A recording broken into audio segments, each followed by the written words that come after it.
আজ তোমাদের সাথে শেয়ার করতে চলে আসলাম একটা নিরামিষ দিনের দারুণ রেসিপি। আশা করি দেখে বুঝতেই পারছো এটা কি। হ্যাঁ, এটা হলো নিরামিষ আলুর দম। চলো তাহলে আজকের রেসিপিটা শুরু করা যাক।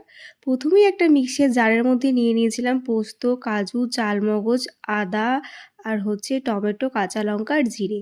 সেটা দিয়ে একটা স্মুথ পেস্ট বানিয়ে নিয়েছিলাম। আর তারপরে কড়াইতে দিয়ে দিলাম একটু তেল, তার মধ্যে দিয়ে দিলাম ডুমো ডুমো করে কেটে রাখা আলু, সেটাকে কিন্তু নুন হলুদ দিয়ে একটু কড়া করে ভেজে নিয়েছিলাম। তারপর আর কড়ার মধ্যে দিয়ে দিলাম হচ্ছে গোটা গরম মশলা, তেজপাতা, শুকনো লঙ্কা আর হচ্ছে জিরে।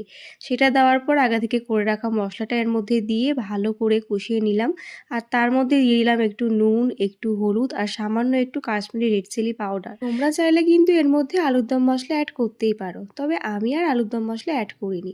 তারপরে দেখো মশলাটা থেকে তেল ছেড়ে আসলে এর মধ্যে দিয়ে দিলাম আগে থেকে ফাটিয়ে রাখা টক দই।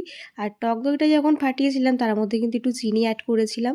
তারপরে দেখো এর মধ্যে দিয়ে দিলাম একে একে ভেজে রাখা আলুগুলো। সেটা দেওয়ার পর কিন্তু এটা ভালো করে কষিয়ে নেওয়ার পর একটু সামান্য জল অ্যাড করে 15 মিনিট ফুটতে দিয়েছিলাম। আর ফুটে আসার পরে কিন্তু আলুগুলো গলে গেলে নামানোর আগে দিয়ে দিয়েছিলাম ঘি আর গরম মশলা। তাহলেই কিন্তু আমাদের নিরামিষ দিনের আলুর দম একেবারে রেডি। তো কেমন লাগলো আজকের রেসিপিটা অবশ্যই জানিও। যারা নিরামিষ দিনে একটা সুন্দর রেসিপি চাইছো, এটা কিন্তু অবশ্যই বানিয়ে ফেলতে পারো। তাহলে চলো আজকের মতন টাটা, দেখা হচ্ছে নেক্সট ভিডিওতে। বাই।